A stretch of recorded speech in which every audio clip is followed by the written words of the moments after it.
Assalamualaikum warahmatullahi wabarakatuh. Yang terhormat Ibu Novitasari selaku dosen mata kuliah Ekologi Tumbuhan dan teman-teman yang menonton.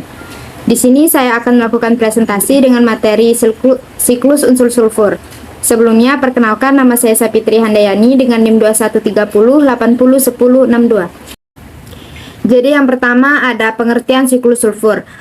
Siklus sulfur atau daur belerang adalah perubahan sulfur dari hidrogen sulfida menjadi sulfur dioksida, lalu menjadi sulfat, dan kembali menjadi hidrogen sulfida lagi. Sulfur di alam ditemukan dalam berbagai bentuk. Dalam tanah ditemukan dalam bentuk mineral, di udara dalam bentuk gas sulfur dioksida, dan dalam tubuh organisme sebagai penyusun protein.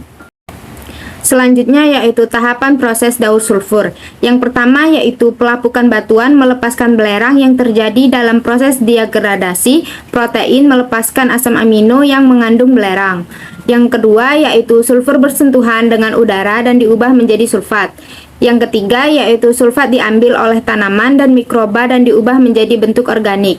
Yang keempat yaitu bentuk organik belerang kemudian dikonsumsi oleh hewan melalui makan mereka. Dengan demikian, belerang bergerak dalam rantai makanan. Yang kelima yaitu ketika hewan mati, beberapa belerang dilepaskan oleh dekomposisi, sementara beberapa masuk ke jaringan mikroba. Yang keenam yaitu ada beberapa sumber alam seperti letusan gunung berapi, penguapan air, dan penguraian bahan organik di rawa-rawa, yang melepaskan belerang langsung ke atmosfer. Belerang ini jatuh di bumi dengan curah hujan. Daur belerang dan sulfur dapat dilihat pada gambar di samping, yaitu sulfur terdapat dalam bentuk sulfur anorganik. Sulfur direduksi oleh bakteri menjadi sulfida dan kadang-kadang terdapat dalam bentuk sulfur dioksida atau hidrogen sulfida. Hidrogen sulfida ini seringkali mematikan makhluk hidup di perairan dan pada umumnya dihasilkan dari penguraian bahan organik yang mati. Selanjutnya, tumbuhan menyerap sulfur dalam bentuk sulfat atau SO4. Perpindahan sulfat terjadi melalui proses rantai makanan. Lalu semua makhluk hidup mati dan akan diuraikan komponen organiknya oleh bakteri. Selanjutnya yaitu beberapa jenis bakteri terlibat dalam daur sulfur, antara lain Desulfomaculum dan Desulfibrio, yang akan mereduksi sulfat menjadi sulfida dalam bentuk hidrogen sulfida atau H2S. Kemudian H2S digunakan bakteri fotoautotrof anaerob seperti Chromatium dan melepaskan sulfur dan oksigen. Sulfur dioksida menjadi sulfat oleh bakteri chemolitotrof seperti Thiobacillus. Selanjutnya yaitu manfaat daur sulfur. Manfaat dari daur sulfur bagi kehidupan manusia yaitu untuk membantu pembentukan hijau daun, meningkatkan kandungan protein dan vitamin di tanaman, membantu pembentukan zat gula. Selain itu, sulfur dapat memperbaiki warna, aroma, dan struktur tanaman, mengurangi penyimpangan pertumbuhan tanaman, dan memperbesar umbi dan bawang merah. Dan dalam kehidupan sehari-hari kita, unsur sulfur biasanya digunakan dalam produk seperti bahan baku obat, pembuatan bahan peledak, dan industri kimia lainnya. Selanjutnya yaitu jenis bakteri pada siklus sulfur.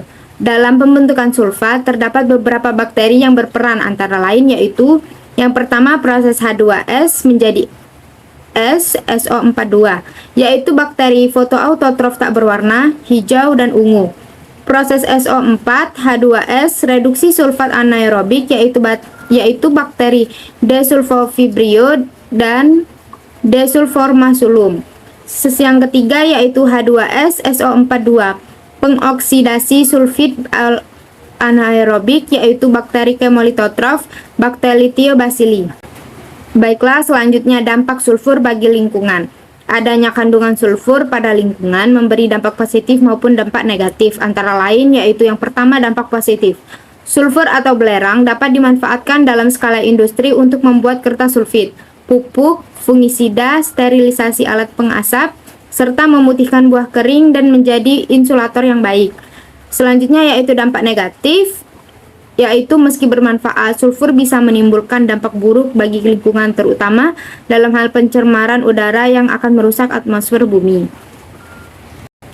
Dan yang terakhir yaitu fungsi siklus sulfur. Yang pertama yaitu membantu pembentukan butir hijau daun sehingga daun menjadi lebih hijau.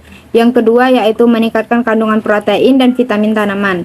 Yang ketiga, menambah jumlah anakan produksi pada tanaman padi. Selanjutnya, berperan dalam proses pembentukan zat gula, sementara beberapa masuk ke jaringan mikroba. Memperbaiki warna, aroma, serta struktur kelenturan tanaman tembakau.